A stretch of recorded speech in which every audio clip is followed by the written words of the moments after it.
बिस्मिल्लाहिर्रहमानिर्रहीम अस्सलामुअलैकुम वरहमतुल्लाहि वबरकातुहू। मैं हूं अबरार अज़ीज़ और आज इंशाअल्लाह ताला हम देखेंगे कि रियाज़ुल जन्ना में नमाज़ पढ़ने के लिए जो अपॉइंटमेंट ली जाती है वो कैसे लेते हैं। तो उसके लिए चलिए शुरू करते हैं। मैं ये हवावे की डिवाइस यूज़ कर रहा हूँ, हवावे का फ़ोन यूज़ कर रहा हूँ। तो उसमें हम हवावे ऐप गैलरी में जा रहे हैं। अगर किसी के पास गूगल प्ले स्टोर वाला है तो वो भी सेम तरीका है, प्ले स्टोर में जाएंगे और उसके बाद लिखेंगे NUSUK, लिख के सर्च करेंगे तो आपके पास ये नस्क एतमरना प्रीवियसली ये लिखा हुआ आ रहा है। आप इस पे इंस्टॉल पे क्लिक करेंगे तो ये एप्लीकेशन जो है ये इंस्टॉल होना शुरू हो जाएगी। तो जब ये एप्लीकेशन इंस्टॉल हो जाएगी तो आप इसको ओपन करेंगे। ये अभी हम इसको ओपन करते हैं, ये इंस्टॉल हो चुकी है। तो इसको हम यहाँ से ओपन कर लेते हैं और इसके बाद ये आपसे कुछ परमिशंस मांगेगी तो आप इस पर ओके कर देंगे, अलसमा अलान कर देंगे ओके। उसके बाद ये कह रहा है अलाउ नस्क to access your calendar, okay करेंगे, अलाउ करेंगे।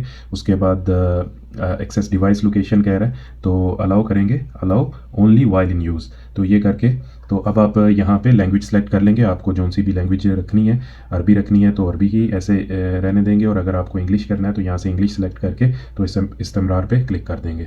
जी, तो यहाँ हमारे पास लॉगिन का ऑप्शन है और न्यू यूज़र का ऑप्शन है। तो सबसे पहले हम न्यू यूज़र के ऑप्शन पे जाते हैं, उसके बाद लॉगिन पे जाएंगे तो देख लेंगे कि उसमें क्या चीज़ें हैं। तो सबसे पहले न्यू यूज़र के ऑप्शन में जाएंगे, उसके अंदर हमारे पास विजिटर का ऑप्शन है, गल्फ़ का ऑप्शन है और सिटीज़न और रेजिडेंट का ऑप्शन है।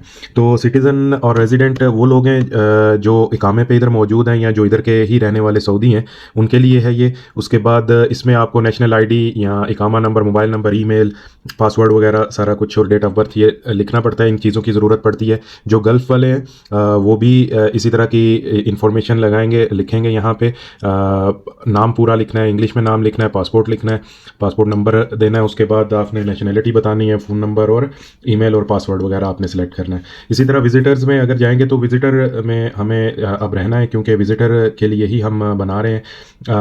जिन जो लोग उम्रा के वीज़ा पे यहाँ पे आते हैं तो या विज़िट वीज़ा वगैरह पे आते हैं तो उनके लिए मुश्किल होती है कि उनको नहीं पता होता कि कैसे उनको अपॉइंटमेंट लेना है।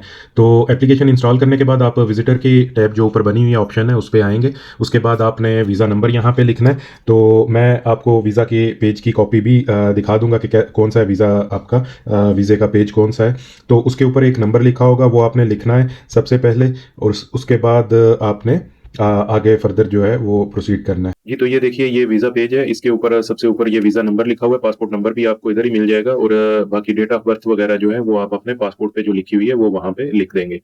तो मैं ये देखिए ये नंबर, वीज़ा नंबर हमने लिखा। उसके बाद हमें पासपोर्ट नंबर लिखना है यहाँ पे।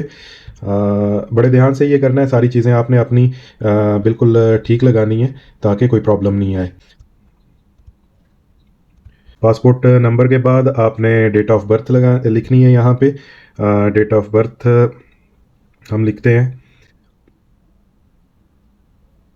हाँ जी। उसके बाद आपने अपना मोबाइल नंबर लिखना है। मोबाइल नंबर के लिए आपने कंट्री कोड पहले सेलेक्ट करना है। तो यहाँ से हम कंट्री कोड सेलेक्ट कर लेते हैं सऊदी अरेबिया का। आप यहाँ सऊदी अरेबिया की बजाय पाकिस्तान का नंबर भी लिख सकते हैं, कोई प्रॉब्लम नहीं है, क्योंकि जो ये वन टाइम पासवर्ड भेजेंगे वो आपके ईमेल पे भेजेंगे। तो यहाँ हम अपना सऊदी अरेबिया का नंबर हम यहाँ पे लिख देते हैं। उसके बाद आप ईमेल लिखेंगे यहाँ, फिर यहाँ कंफर्म करना है ईमेल एड्रेस आपने। तो मैं यही कॉपी करके यहाँ पे पेस्ट कर देता हूँ। फिर आपने कोई भी पासवर्ड यहाँ पे सेलेक्ट कर लेना है, जिसमें एक जो हिंसा है वो बड़ा हो और बाकी जो है वो छोटे हों। एक जो कैपिटल वर्ड आपने लिखना है। उसके बाद आप बाकी कोई भी छोटे लिख सकते हैं, और फिर आपने आगे कोई एक नंबर लिख देना है। तो ये हमने लिख लिया। उसके बाद हम जो एक्सेप्ट करते हैं टर्म्स एंड कंडीशन, ये मैंने तीनों जो हैं ये चेक कर दिए हैं, ओके कर दिए। और अब हम क्या करते हैं कि रजिस्टर कर लेते हैं। जी, तो ये देखिए ये रजिस्टर हो गया है। रजिस्टर की ये जो देखें ये वेरिफिकेशन कोड जो है ये अभी लिखा आ रहा है कि enter the passcode that send to your email. तो ये जो ईमेल आपने लिखा होगा उसके ऊपर एक कोड आया होगा, तो वो हम देख लेते हैं वो कोड क्या आया। यहाँ पे हम ये देख लेते हैं, ये कोड आया है यहाँ पे 5907। ये करने के बाद यहाँ लिखा आ गया your account has been created successfully. ठीक है, तो ये अकाउंट हमने क्रिएट कर लिया। अब हम क्या करते हैं, विजिटर, ये देखिए ये लॉगिन की स्क्रीन आ गई। अब यहाँ पे हम क्या करते हैं, नेशनैलिटी सेलेक्ट करेंगे सबसे पहले, नेशनैलिटी पाकिस्तान। उसके बाद पासपोर्ट नंबर आपने यहाँ पे लिखना है अपना, जो आपने रजिस्टर करते हुए लिखा था, और पासवर्ड जो आपने लगाया वो लिख देना है। और यहाँ पे मैं रिमेंबर का ऑप्शन सेलेक्ट कर लेता हूँ, लॉगिन कर देते हैं। ये फिर से दोबारा से जो है ये डिवाइस पासवर्ड सेव करने का पूछ रहे हैं, ओके करते हैं। अब ये जो पासवर्ड ये दोबारा से पासकोड है, ये आपके ईमेल पे गया, तो वहाँ से हम देख लेते हैं कि क्या कोड आया यहाँ पे इस ईमेल में, 8137।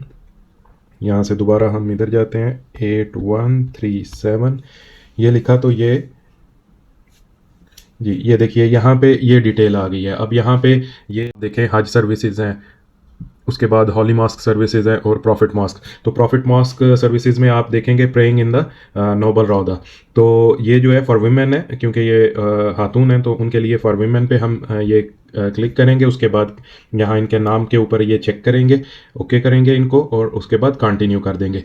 अब यहाँ पे देखिए ये अपॉइंटमेंट जो है वो नज़र फ़िलहाल नहीं आ रही है। तो ये मैंने दूसरा अकाउंट लॉगिन किया है। अभी देखिए ये प्रेइंग इन द नोबल रौदा में हम देखते हैं, यहाँ पे ये गए, उसके बाद यहाँ से नाम सेलेक्ट किया, कंटिन्यू किया। उसके बाद ये जो हमारे पास 11 से लेकर 17 तारीख तक दिन जो है इनमें अपॉइंटमेंट्स अवेलेबल हैं। तो हम कोई भी दिन चूज़ कर सकते हैं इनमें से, मगर ये जो रेड कलर में शो कर रहा है इसका मतलब है कि बहुत ज़्यादा रश होगा, और जो ऑरेंज कलर में इसका मतलब है कि दरमियाना रश होगा, और ग्रीन कलर वाला जो है दिन जैसे कि 14 है, 14 दिसंबर, इसमें थोड़ा सा रश कम होगा। तो ग्रे का मतलब है कि कोई अपॉइंटमेंट अवेलेबल नहीं है। जैसे आपने देखा था कि पहले जब हम चेक कर रहे थे तो ग्रे कलर में सारे जो डेट्स थी वो सारी ग्रे कलर में आ रही थी, तो इसलिए उनमें अपॉइंटमेंट्स अवेलेबल नहीं थी। तो अभी हम फ़र्ज़ करें कि यहाँ से 13 तारीख सेलेक्ट करते हैं।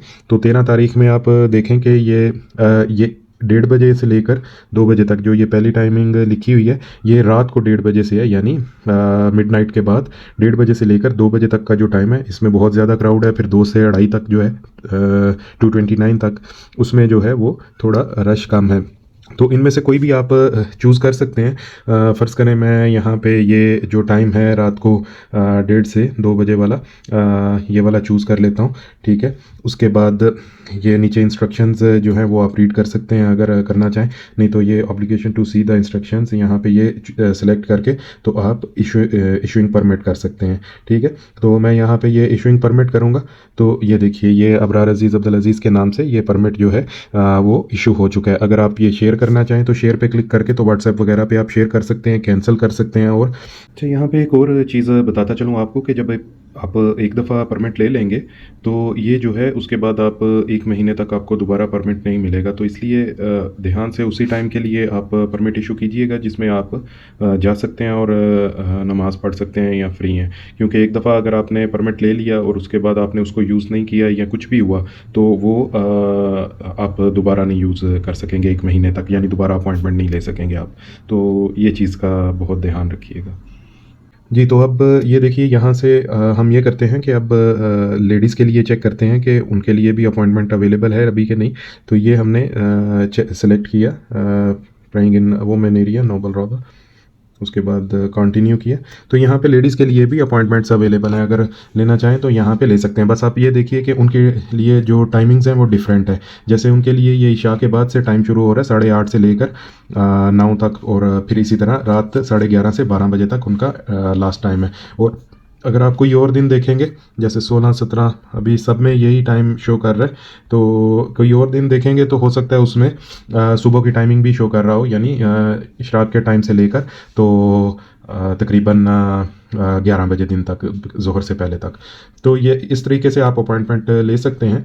और अब देखते हैं इस एप्लीकेशन में और क्या क्या है। तो यहाँ पे ये देखिए सबसे नीचे ये मेन है, मेन पेज पे अभी हम मौजूद हैं। परमिट्स वाले पेज पे आएंगे तो ये देखिए यहाँ पे मेरा जो एक्टिव परमिट है जो भी मैंने इस्तेमाल नहीं किया वो शो कर रहा है। तो इसको अगर आप यहाँ से खोलेंगे तो ये ऐसे ब्लिंक करता हुआ ये बार कोड, ये QR कोड जो है ये ऐसे ब्लिंक करता हुआ आपको नज़र आएगा। जब आप इसको यूज़ कर लेंगे इस परमिट को तो फिर आप ये देखिए बैक पे जाते हैं। होम पेज पे, उधर से हम परमिट्स पे जाते हैं तो ये देखिए पास्ट परमिट्स जो हैं वो ये सारे आ रहे हैं यहाँ पे जो हम यूज़ कर चुके हैं, और कैंसिल परमिट्स वो इसमें आएंगे जो हमने परमिट लिया, अपॉइंटमेंट ली उसकी नमाज के लिए जाने के लिए, यहाँ उम्रा के लिए, तो उसके बाद कैंसिल कर दिया तो वो यहाँ पे शो होंगे। फिर इसके बाद अदर सर्विसेज में आ जाएँ तो ये जो है वो सबसे ऊपर कितार हरमैन जो है ये रेल जो चलती है, यहाँ से ट्रेन जो चलती है यहाँ से मक्का के लिए और जद्दा वगैरह के लिए, ये उधर के लिए ये वो आप यहाँ से सेलेक्ट करके तो कर सकते हैं टिकट वगैरह या जो भी है, पता नहीं अभी ये अवेलेबल भी है ये सर्विस के नहीं, तो ये आपको वेबसाइट पे ले जाता है यहाँ से डायरेक्ट। तो अभी क्योंकि हमें ये नहीं करना। फिर ये देखिए यहाँ पे अगर आप देखते हैं आगे मोर में, तो मोर में आपके पास माई सर्विसेज है, ये नाम और आ जाएगा आईडी वगैरह। उसके बाद माई सर्विसेज है, कैलेंडर सेटिंग है, फिर चेंज पासवर्ड है, लैंग्वेज का ऑप्शन है, लैंग्वेज अगर चेंज करनी है, और हेल्प एंड सपोर्ट है। तो सर्विसेज में फ़र्ज़ करें आप जाते हैं तो यहाँ पे आपको प्रेयर टाइमिंग्स जो होंगी वो मिल जाएंगी, और किबला फाइंडर जो है वो आपको मिल जाएगा। तो यहाँ अगर आप प्रेयर टाइम्स पे क्लिक करते हैं तो ये फजर से लेकर इशा तक के आपको जो मदीना के अभी नमाज़ों के टाइम है, अज़ान के टाइम है, वो मिल जाएंगे, और यहाँ पे मक्का के ये दूसरी टैब में आपको ये मक्का के टाइम मिल जाएंगे। तो ये था नस्क एप्लीकेशन जिससे आप अपॉइंटमेंट ले सकते हैं। उम्मीद करता हूँ आपको वीडियो अच्छी लगी होगी। शुक्रिया। अस्सलाम वालेकुम वरहमतुल्लाह।